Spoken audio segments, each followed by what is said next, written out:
जय हिंद दोस्तों, स्वागत है आपका हमारे YouTube चैनल में। आज की वीडियो में हम लेकर आए हैं आपके लिए जूनियर हाई स्कूल के लिए आत्म सहायक अध्यापक भर्ती परीक्षा के लिए प्रैक्टिस सेट एक यहाँ पर लेकर आए हैं आपके लिए। तो वीडियो को पूरा अवश्य देखना है। अगर आप चैनल पर पहली बार आए हैं तो चैनल को सब्सक्राइब अवश्य कर लें। हिंदी भाषा से संबंधित ये अपना बहुत ही महत्वपूर्ण क्वेश्चन यहाँ पर प्रैक्टिस सेट है जूनियर हाई स्कूल के लिए। तो जो भी तैयारी कर रहे हैं उनके लिए बहुत ही महत्वपूर्ण ये प्रैक्टिस सेट होने वाला है। और कोई भी क्वेश्चन में अगर आपके लिए डाउट लगे तो आप कमेंट में जरूर पूछ सकते हैं हमसे।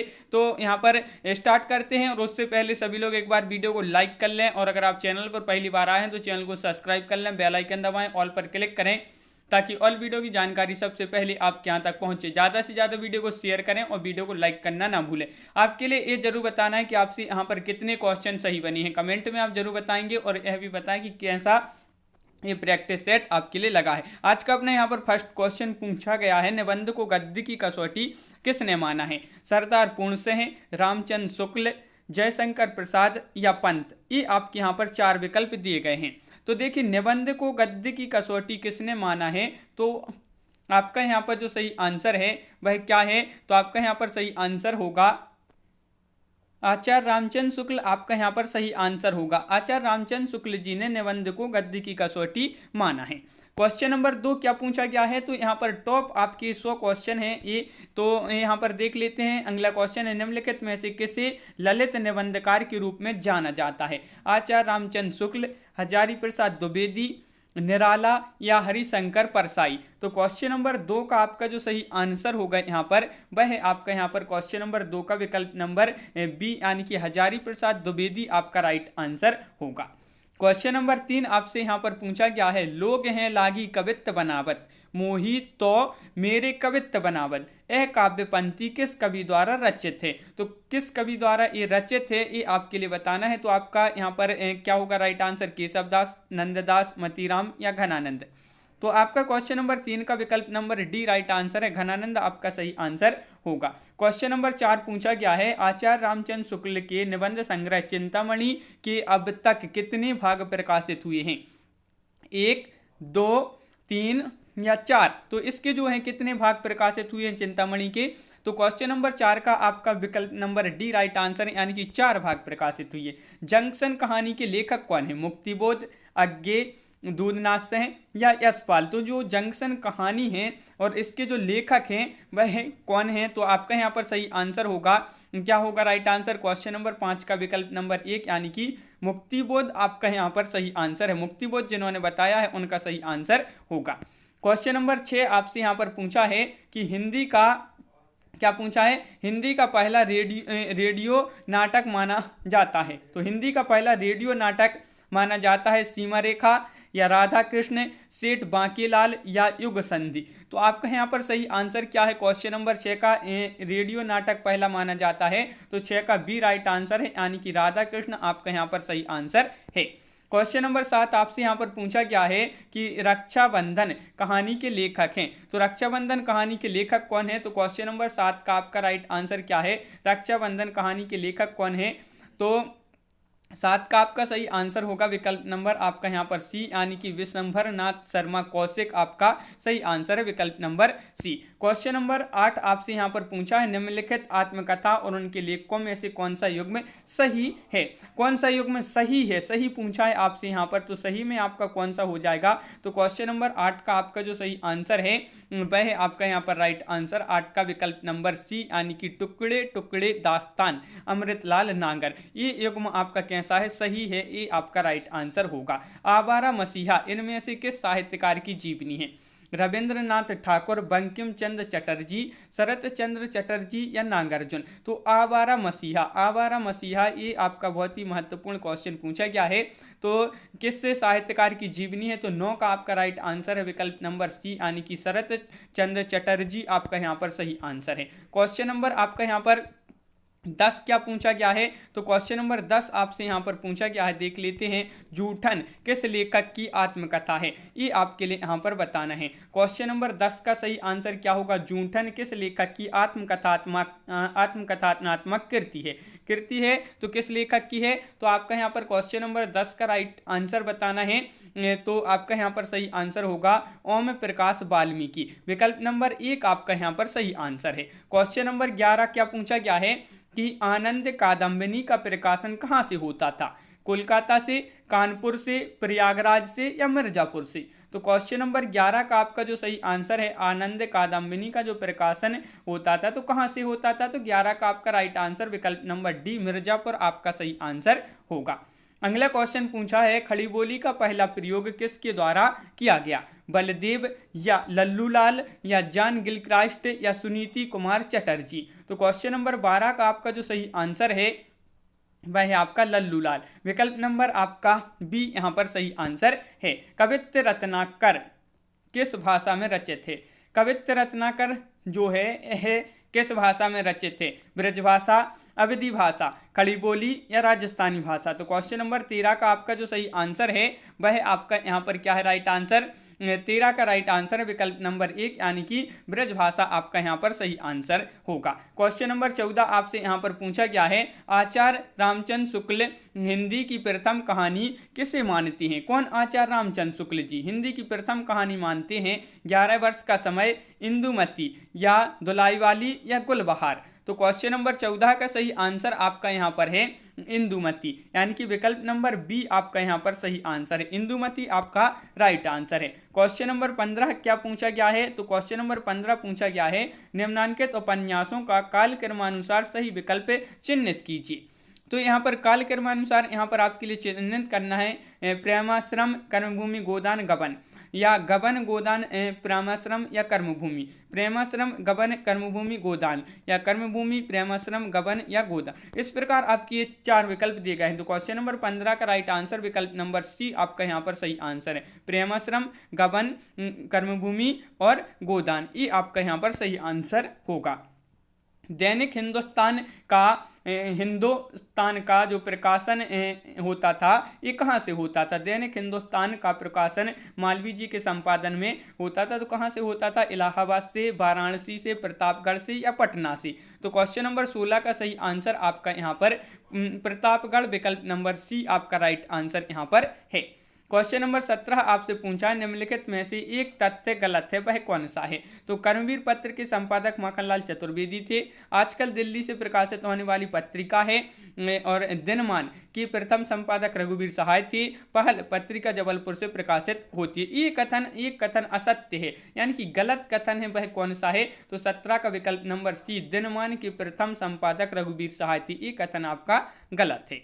क्वेश्चन नंबर 18 क्या पूछा गया है, तो देखिए, लोकनायक वही हो सकता है जो समन्वय करने का अपार धैर्य लेकर आया हो, उनका सारा काव्य समन्वय की विराट चेष्टा है। तुलसीदास जी के संबंध में यह कथन किसका है, ये कथन आपका महत्वपूर्ण है और ये कथन जो है किसका है ये बताना है। तो क्वेश्चन नंबर 18 का राइट आंसर विकल्प नंबर सी होगा, हजारी प्रसाद द्विवेदी आपका यहाँ पर सही आंसर है। क्वेश्चन नंबर 19 पूछा है, उत्तरायण किसकी कृति है। तो क्वेश्चन नंबर 19 का आपका जो सही आंसर है वह क्या है, हजारी प्रसाद द्विवेदी, गणपति चंद्र गुप्त, रामचंद्र शुक्ल या रामकुमार वर्मा। तो क्वेश्चन नंबर है 19 का राइट आंसर है आपका रामकुमार वर्मा, विकल्प नंबर डी आपका सही आंसर होगा। हरिवध के प्रिय प्रवास महाकाव्य में सर्गों की संख्या कितनी है, तो इसमें सर्गों की संख्या बताना है आपके लिए, इसमें सर्गों की संख्या कितनी है प्रिय प्रवास में, हरिवध जी द्वारा कृत है जो है रचित है,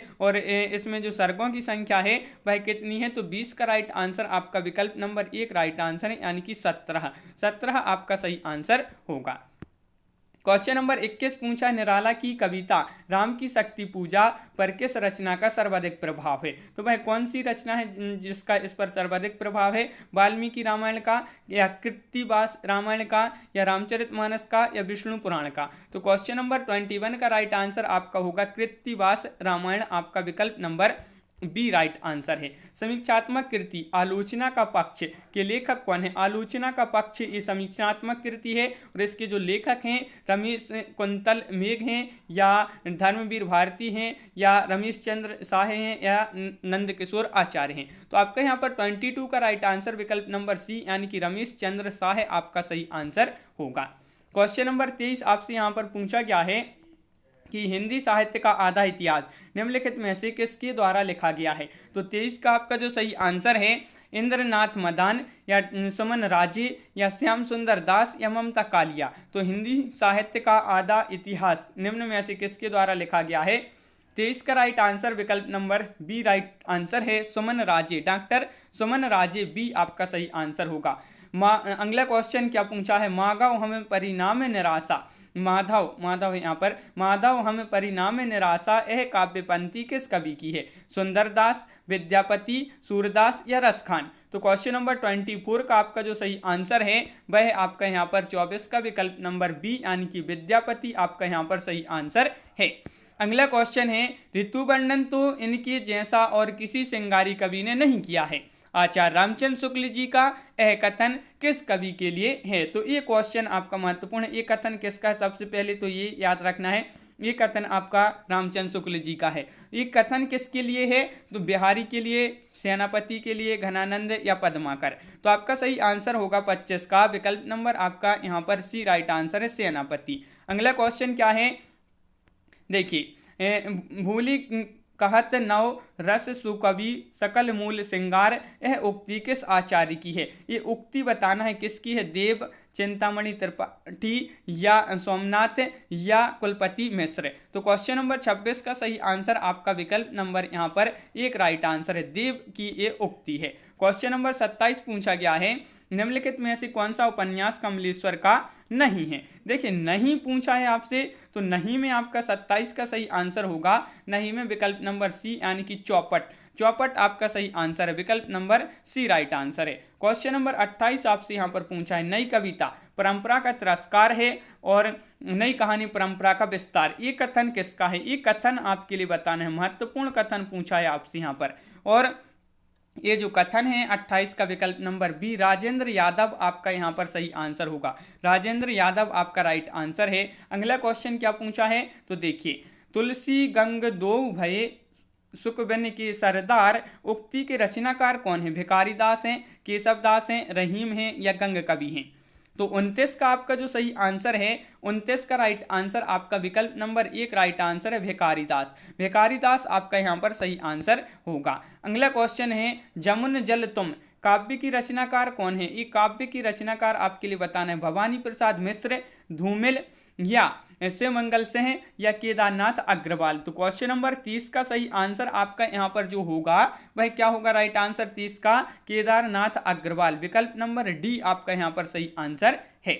क्वेश्चन नंबर 31 पूछा है हिंदी व्याकरण ग्रंथ शब्दानुशासन के रचनाकार कौन है? शब्दानुशासन के रचनाकार आपके लिए यहाँ पर बताना है हेमचंद्र हैं, पाणिनि हैं या किशोरीदास वाजपेयी हैं या पतंजलि हैं। क्वेश्चन नंबर 31 का आंसर बताना है शब्दानुशासन ग्रंथ के जो रचनाकार हैं वह कौन है? तो आपका राइट आंसर है हेमचंद्र, विकल्प नंबर एक आपका यहाँ पर सही आंसर है। क्वेश्चन नंबर आपका यहाँ पर 32वां क्वेश्चन पूछा है पुरानी हिंदी ग्रंथ के लेखक कौन है? इस ग्रंथ के लेखक बताने हैं आपके लिए रामचंद्र शुक्ल, विश्वनाथ प्रसाद मिश्र, चंद्रधर शर्मा गुलेरी या श्याम सुंदर दास। तो 32 का राइट आंसर है आपका विकल्प नंबर बी यानी कि चंद्रधर शर्मा गुलेरी आपका यहाँ पर सही आंसर है। क्वेश्चन नंबर 33 पूछा है निम्नलिखित उपन्यासों में श्रीलाल शुक्ल का कौन सा उपन्यास है? तो एक चिथड़ा सुख या तीसरा आदमी या उखड़े हुए लोग या सीमाएं टूटती हैं। तो क्वेश्चन नंबर 33 का आपका जो सही आंसर है 33 का सही आंसर विकल्प नंबर डी यानी कि सीमाएं टूटती हैं। क्वेश्चन नंबर 34 आपसे यहाँ पर पूछा है मुंशी धनपत राय को प्रेमचंद नाम से सुशोभित करने वाले व्यक्ति का नाम बताना है। तो मुंशी दया नारायण हैं या मुंशी अजायब लाल हैं या मुंशी देवनारायण हैं या इनमें से कोई नहीं है। तो आपका यहाँ पर सही आंसर है मुंशी धनपत राय को प्रेमचंद नाम से सुशोभित करने वाले व्यक्ति का नाम जो है 34 का विकल्प नंबर 1 यानी कि मुंशी दयानारायण आपका सही आंसर होगा। अगला क्वेश्चन है माधवानल कामकंदला काव्य के रचयिता कौन है?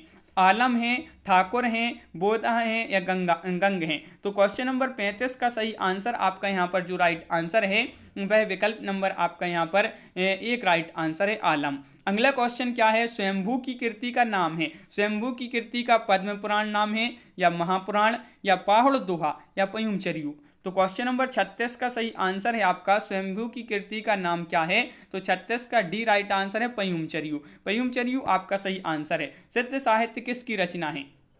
क्वेश्चन नंबर 37 का राइट आंसर बताइए। सिद्ध साहित्य राहुल सांकृत्यायन की रचना है, धर्मवीर भारती, हजारी प्रसाद द्विवेदी या नागेंद्र नाथ उपाध्याय। तो क्वेश्चन नंबर 37 का विकल्प नंबर आपका बी धर्मवीर भारती आपका सही आंसर है। क्वेश्चन नंबर आपका यहाँ पर 38 पूछा है देसिल बहिना सब जन मिट्ठा ते तैसन जपहूं अबट्टा। यह पंक्ति जो है किस कवि की है? किस कवि की ये पंक्ति है ये आपके लिए बताना है। तो आपका यहाँ पर राइट आंसर है कबीरदास, अमीर खुसरो, विद्यापति या मलिक मोहम्मद जायसी। तो ये जो पंक्ति है किसकी है? विद्यापति। तो 38 का विकल्प नंबर बी आपका सही आंसर। क्वेश्चन नंबर 39 पूछा है हिंदी के किस साहित्यकार की मतानुसार शालिवाद्य सूरी हिंदी के प्रथम कवि हैं? तो डॉक्टर गणपति चंद्रगुप्त या doctor Nagendra, doctor Ramkumar Verma, doctor Dhirendra Verma. तो 39 का आंसर बताना है हिंदी के किस साहित्य इतिहासकार के अनुसार शालिवाद्य सूरी हिंदी के प्रथम कवि हैं। 39 का विकल्प नंबर 1 यानी कि गणपति चंद्र गुप्त आपका सही आंसर है। निम्नलिखित में से किसका संबंध सिद्ध साहित्य से नहीं है? देखिए नहीं पूछा है आपसे, नहीं में आपका सरहपा या सबरपा या कुकरपा या गोपीचंद्र। तो आपका यहाँ पर सही आंसर है 40 का विकल्प नंबर डी यानी कि गोपीचंद्र। गोपीचंद्र आपका यहाँ पर सही आंसर होगा। क्वेश्चन नंबर 41 पूछा गया है हिंदी किस परिवार की भाषा है? सामी हामी या भारोपीय या काकेसी या पापुई। तो आपका यहाँ पर 41 का सही आंसर है विकल्प नंबर आपका यहाँ पर हिंदी किस भाषा की किस परिवार की भाषा है? तो भारोपीय आपका सही आंसर है। पूर्वी हिंदी वर्ग की बोलियों का विकास किससे माना जाता है? स्वर श्रेणी अपभ्रंश से, मागधी अपभ्रंश से, अर्धमागधी अपभ्रंश से या नागर अपभ्रंश से। तो क्वेश्चन नंबर 42 का सही आंसर है पूर्वी हिंदी वर्ग की बोलियों का जो विकास माना जाता है वह माना जाता है अर्धमागधी अपभ्रंश। 42 का विकल्प नंबर आपका सी राइट आंसर है। क्वेश्चन नंबर 43 है क्या है? झांसी झालौन, झांसी जालौन और हमीरपुर में कौन सी बोली प्रचलित है? बुंदेली, ब्रजभाषा, कन्नौजी या मालवी। तो देखिए 3 जगह झांसी पर और जालौन पर और हमीरपुर। तो यहाँ पर जो बोली प्रचलित है तो 43 का आपका यहाँ पर राइट आंसर क्या है? तो 43 का आपका यहाँ पर सही आंसर है बुंदेली आपका यहाँ पर सही आंसर है। विकल्प नंबर 1 राइट आंसर होगा। विभाषा एक प्रांत या खालिस्तान में प्रचलित होती है? तो महाप्रांत में, उप प्रांत में, लघु प्रांत में या विशाल प्रांत में। तो विभाषा एक प्रांत और खालिस्तान में प्रचलित होती है। तो 44 का विकल्प नंबर बी उप प्रांत आपका यहाँ पर सही आंसर होगा।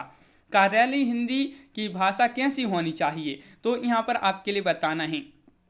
तो क्या होगा? क्वेश्चन नंबर 45 का सही आंसर ये आपके लिए बताना है। तो कार्यालय हिंदी की भाषा कैसी होनी चाहिए? तो 45 का राइट आंसर है क्या है राइट आंसर? अभिधात्मक आपका विकल्प नंबर 1 राइट आंसर यहाँ पर होगा। बोली का क्षेत्र जब थोड़ा विकसित हो जाता है और उसमें साहित्य की रचना होने पर वह क्या बन जाती है? ब्रजभाषा बन जाती है, लिपि बन जाती है, उपभाषा बन जाती है, क्षेत्रीय रूप।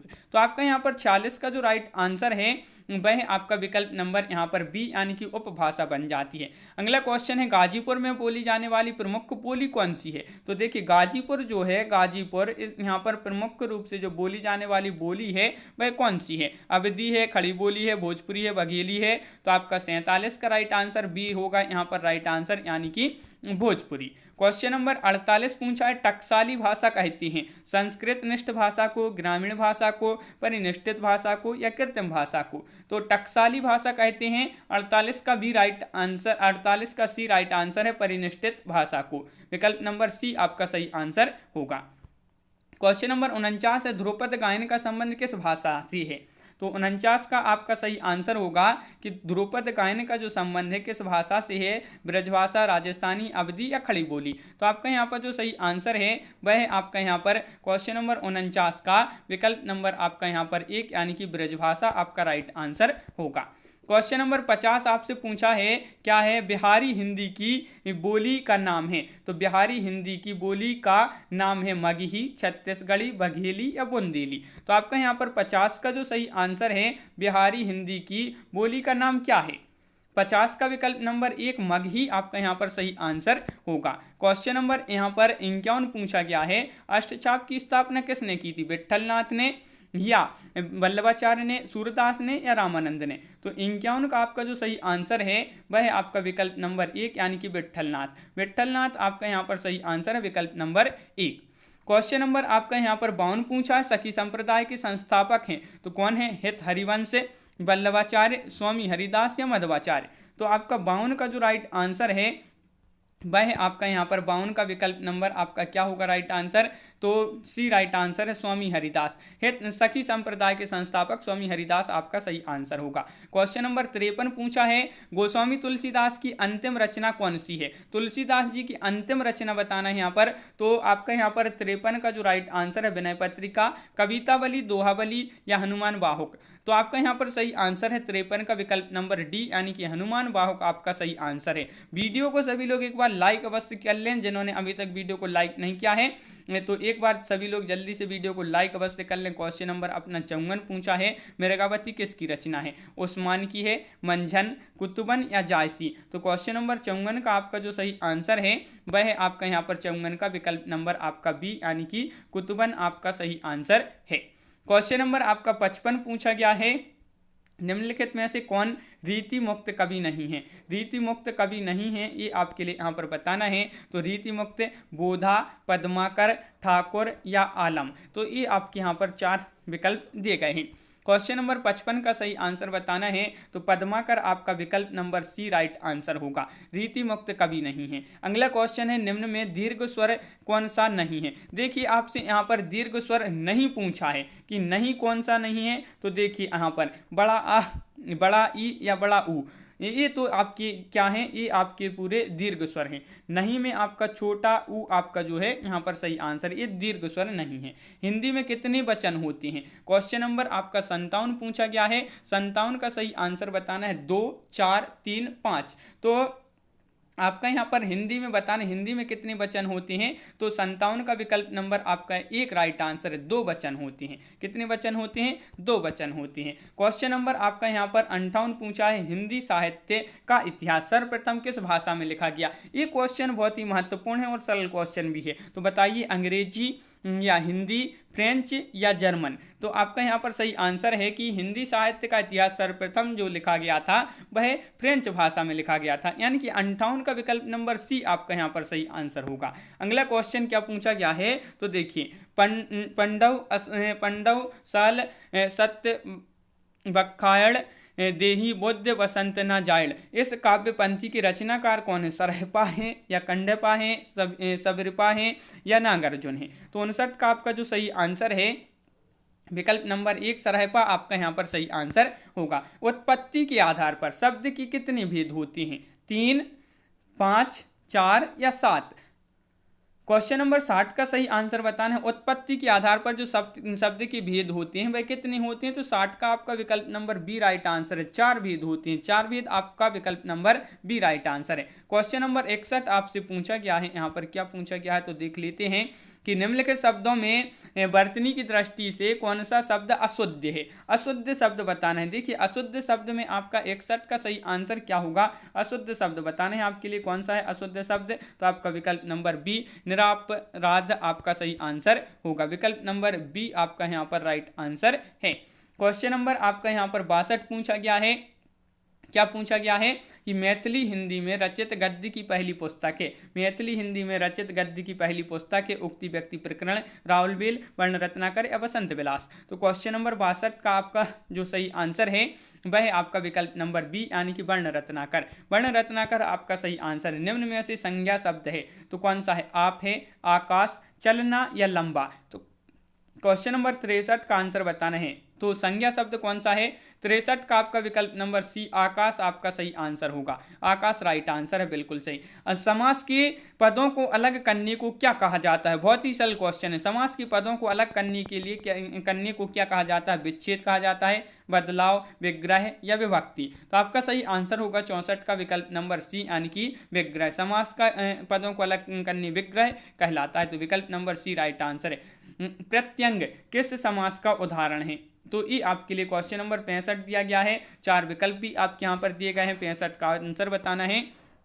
तो प्रत्यंग किस समास का उदाहरण है? 65 का राइट आंसर है विकल्प नंबर 1 अव्ययी भाव समास आपका सही आंसर है। क्वेश्चन नंबर 66 क्या दिया गया है? साहित्य में रस का अर्थ होता है साहित्य की मिठास, किसी रस का आनंद, किसी फल का स्वाद, साहित्य से मिलने वाली आनंदानुभूति। तो साहित्य में रस का अर्थ क्या होता है? ये रस का अर्थ बताने हैं आपके लिए, इसका अर्थ क्या होता है? 66 का आपका डी राइट आंसर है, साहित्य से मिलने वाली आनंदानुभूति।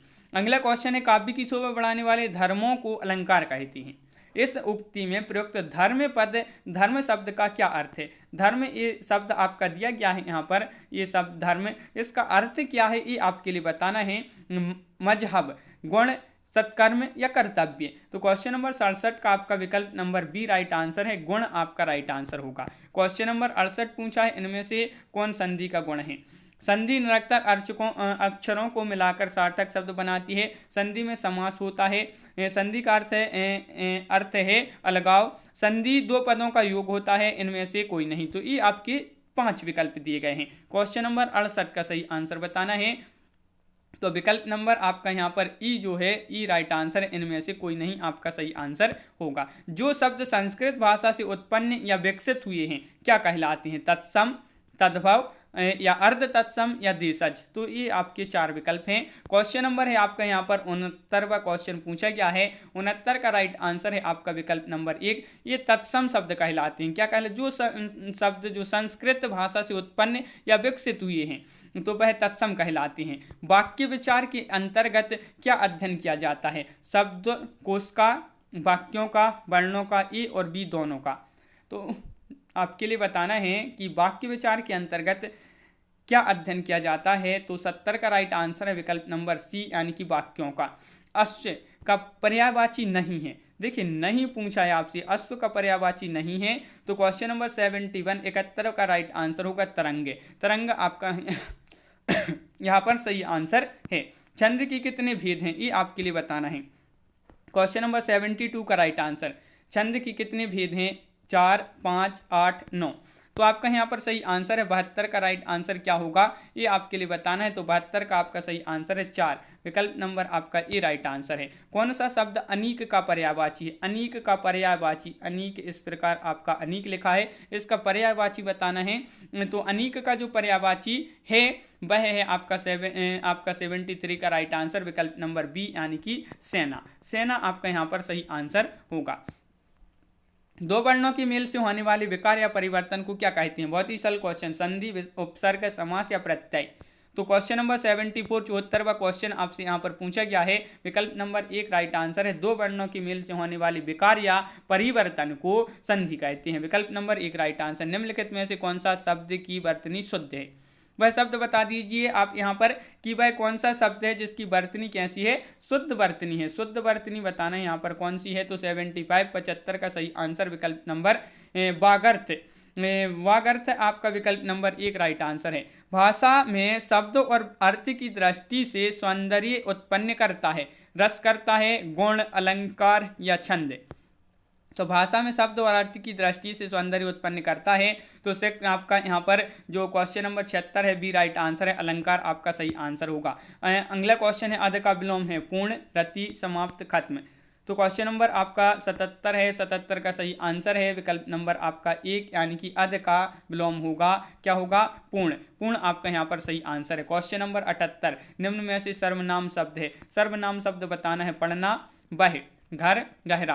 क्वेश्चन नंबर 78 का राइट आंसर बताना है। 78 का राइट आंसर है कि वह कौन सा शब्द है जो सर्वनाम है। तो आपका सही आंसर यहाँ पर होगा 78 का विकल्प नंबर आपका बी यानी कि वह आपका सही आंसर है। किसी कार्य को करने या होने का बोध कराने वाले शब्द कहलाते हैं काल, संज्ञा, क्रिया या विशेषण।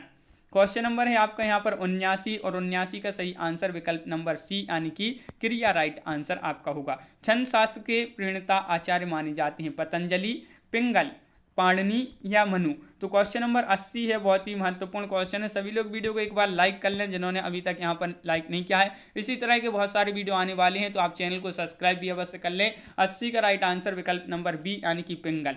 अगला क्वेश्चन है, जिन शब्दों में लिंग, वचन, कारक आदि के कारण कोई परिवर्तन नहीं होता है वह कहलाते हैं क्रिया कहलाते हैं, वचन कहलाते हैं, अवयव कहलाते हैं या वाच्य कहलाते हैं। तो आपका सही आंसर है ये कहलाते हैं। इसमें कोई भी परिवर्तन नहीं होता है तो 81 का राइट आंसर ये अवयव कहलाते हैं, विकल्प नंबर सी राइट आंसर होगा। प्रत्येक शब्द में कौन सा उपसर्ग है, उपसर्ग बताना है, बहुत ही महत्वपूर्ण क्वेश्चन है। प्रत्येक में उपसर्ग कौन सा है, प्रा, प्रति, एक, इक। तो आपका सही आंसर है 82 का विकल्प नंबर बी यानी कि प्रति आपका सही आंसर होगा। अगला क्वेश्चन है, हिंदी भाषा में ह्रस्व स्वरों की संख्या कितनी है। तो 83 का ये आपका आज का क्या है, चैलेंज प्रश्न है। चैलेंज प्रश्न है जिसका आंसर आपके लिए कमेंट में लिखना होता है। तो आप कमेंट में जरूर बताएंगे कि हिंदी भाषा में हास्य स्वरों की जो संख्या वह कितनी होती है। अगला क्वेश्चन है कि तद्भव शब्द बनी है, तद्भव शब्द बनी है तो बताइए हिंदी के मूल शब्दों से, विदेशी शब्दों से, उर्दू शब्दों में बदलाव से या संस्कृत शब्दों में कुछ बदलाव से। तो 84 का राइट आंसर आपका विकल्प नंबर तत्सम शब्द बनी है। तो तत्सम शब्द बनी जो है वह संस्कृत शब्दों में कुछ बदलाव से। क्वेश्चन नंबर आपका 85 पूछा है, बैठक शब्द में कौन सा प्रत्यय है। क्वेश्चन नंबर 85 का सही आंसर बताना है, बैठक शब्द में कौन सा प्रत्यय है। तो आपका यहाँ पर सही आंसर है बैठक। तो आपका सही आंसर है का आपका राइट आंसर है विकल्प नंबर डी। संयोग में किस उपसर्ग का प्रयोग हुआ है, संयोग में किस उपसर्ग का प्रयोग हुआ है, सम, सन, सन या सु। तो आपका यहाँ पर सही आंसर है विकल्प नंबर 86 का, क्वेश्चन नंबर 86 का विकल्प नंबर 1 यानी कि सम आपका राइट आंसर है। क्वेश्चन नंबर 87 पूछा है, अपवाद को छोड़कर वर्णमाला के अक्षरों के नाम किस लिंग में होते हैं। तो ये आपके लिए बताना है कौन से लिंग में होते हैं। तो क्वेश्चन नंबर 87 का सही आंसर आपका होगा, क्या होगा राइट आंसर 87 का। तो यहाँ पर 4 विकल्प भी दिए गए हैं और विकल्प नंबर 1 पुल्लिंग आपका सही आंसर होगा। 87 का विकल्प नंबर 1 राइट आंसर है बिल्कुल। अगला क्वेश्चन क्या पूछा गया है, निम्न में से विशेषण शब्द कौन सा है, जाना, देवता, सुंदर, कौन। तो क्वेश्चन नंबर 88 का राइट आंसर है जो आपका यहाँ पर कि विशेषण शब्द है आपका यहाँ पर। तो 88 का सी राइट आंसर है, सुंदर आपका सही आंसर होगा। क्वेश्चन नंबर 89 है, 89वां क्वेश्चन है, निम्न में से काल कहलाता है, क्रिया के घटित होने का समय कहलाता है काल, या क्रिया का सामान्य रूप, क्रिया का मूल रूप, क्रिया का पूर्ण रूप। क्वेश्चन नंबर 89 का सही आंसर होगा विकल्प नंबर 1 यानी कि क्रिया के घटित होने का समय, विकल्प नंबर 1 आपका सही आंसर है। क्वेश्चन नंबर है 90 अंक शब्द का अर्थ नहीं होता, गोद, चिन्ह, संख्या या अंग। क्वेश्चन नंबर 90 अपना यहाँ पर बहुत ही महत्वपूर्ण क्वेश्चन है और इसका अंग आपका राइट आंसर होगा। अंक शब्द का अर्थ नहीं पूछा है, नहीं में आपका अंग हो जाएगा, बिल्कुल सही। वाच्य किसके अनुसार बनता है, जो वाच्य होते हैं ये किसके अनुसार बनते हैं, कर्ता के, भाव के, कर्म के या उपरोक्त सभी। तो क्वेश्चन नंबर आपका है 91 राइट आंसर, उपरोक्त सभी आपका सही आंसर यहाँ पर है। क्वेश्चन नंबर है आपका यहाँ पर 92वां क्वेश्चन पूछा गया है, ऐसे शब्द जो उच्चारण और वर्तनी की दृष्टि से समान हो, व्युत्पत्ति तथा अर्थ की दृष्टि से भिन्न हो, खालिस्तान कहलाते हैं। देखिए ऐसे शब्द जो उच्चारण और वर्तनी की दृष्टि से तो समान है लेकिन उत्पत्ति, व्युत्पत्ति और अर्थ की दृष्टि से कैसे हैं, भिन्न हैं। तो वह कौन से शब्द कहलाते हैं, पर्यायवाची शब्द, समरूप या समुच्चारित शब्द या विपर्याय या विलोम शब्द या उपरोक्त में से कोई नहीं। 92 का विकल्प नंबर बी समरूप या समुच्चारित शब्द आपका राइट आंसर होगा। क्वेश्चन नंबर है आपका यहाँ पर 93 लोकोक्ति का सामान्य अर्थ क्या है, लोक की उक्ति, लोक की बातें, लोगों के लेख या अच्छी बातें।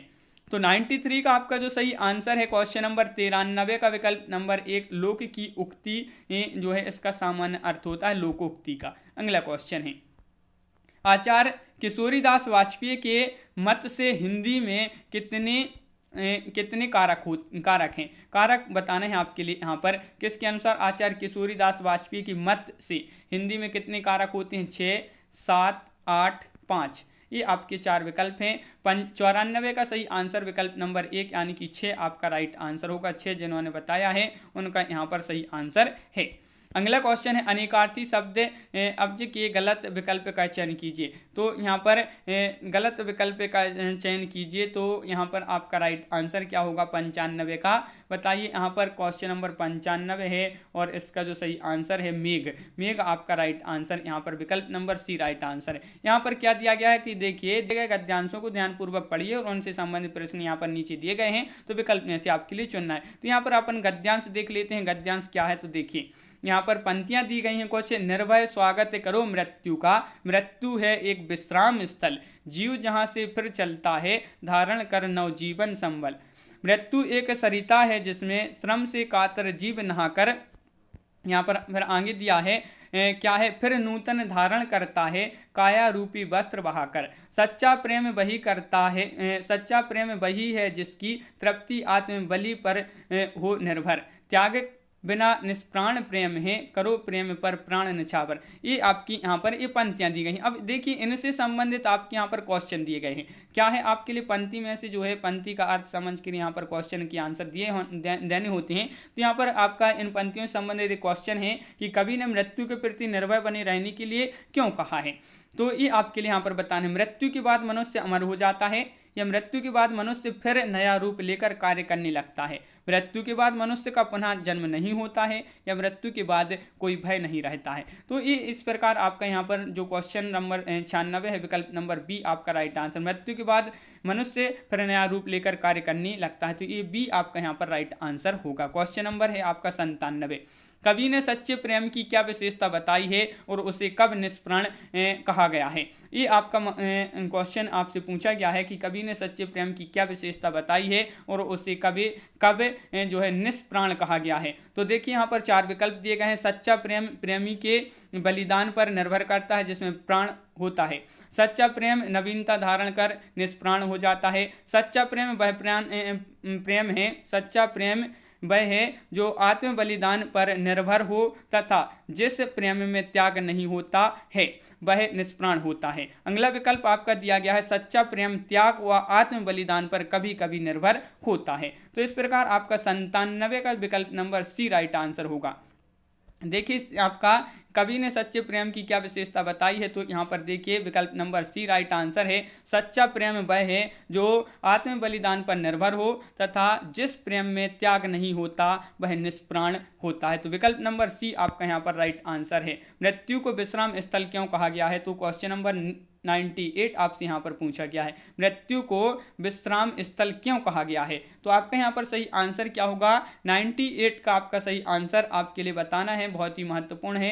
क्वेश्चन नंबर 98 4 विकल्प दिए गए हैं और आपका यहाँ पर विकल्प नंबर सी राइट आंसर। मृत्यु के बाद जीव पुनः ऊर्जा प्राप्त कर नए रूप में जीवन के साथ चलने लगता है। तो इस प्रकार ये जो है आपका विकल्प नंबर सी जो है राइट आंसर होगा। मृत्यु को विश्राम स्थल क्यों कहा गया है। तो विकल्प नंबर सी राइट आंसर है। अगला क्वेश्चन है क्वेश्चन नंबर 99।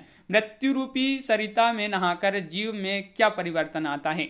तो मृत्यु रूपी सरिता में नहाकर जीव नया शरीर धारण करता है या मृत्यु रूपी सरिता में नहाकर जीव अमर हो जाता है, मृत्यु रूपी सरिता में नहाकर जीव निष्प्राण हो जाता है, मृत्यु रूपी सरिता में नहाकर जीव माया मोह के बंधनों से मुक्त हो जाता है। तो क्वेश्चन नंबर 99 का राइट आंसर विकल्प नंबर 1 राइट आंसर है। मृत्यु रूपी सरिता में नहाकर जीव में क्या परिवर्तन आता है। मृत्यु रूपी सरिता में नहाकर जीव नया शरीर धारण करता है। विकल्प नंबर 1 राइट आंसर है। अगला क्वेश्चन, कवि ने मृत्यु की तुलना किससे की है। कवि ने मृत्यु की तुलना किससे की है। कवि ने मृत्यु की तुलना अमरता से की है, आत्म बलिदान से की है, प्रेम से की है या सरिता से की है। तो क्वेश्चन नंबर 100 का आपका जो सही आंसर है वह है आपका यहाँ पर विकल्प नंबर डी यानी कि सरिता से की है। तो कवि ने मृत्यु की तुलना सरिता से की है। विकल्प नंबर डी आपका यहाँ पर सही आंसर होगा। तो इस प्रकार अपनी यहाँ पर बहुत ही महत्वपूर्ण पूर्ण क्वेश्चन अपना जो है प्रैक्टिस सेट जो फर्स्ट था वह यहाँ पर कंप्लीट हुई। 100 क्वेश्चन यहाँ पर आपके बहुत ही महत्वपूर्ण क्वेश्चन थे। कैसा लगा ये वीडियो आप कमेंट में जरूर बताएं। अगर आप चैनल पर पहली बार आए हैं तो चैनल को सब्सक्राइब किए बिना नहीं जाएंगे, क्योंकि इसी तरह के आपके बहुत सारे प्रैक्टिस सेट आने वाले हैं। तो आप चैनल को सब्सक्राइब अवश्य कर लें, बेल आइकन दबाएं, ऑल पर क्लिक करें ताकि ऑल वीडियो की जानकारी आपके यहाँ तक पहुंचे। ज़्यादा से ज़्यादा वीडियो को शेयर करना है और वीडियो को लाइक करना ना भूलें। तो आज की वीडियो में बस इतना ही। सभी के लिए बहुत बहुत धन्यवाद। सभी के लिए जय हिंद।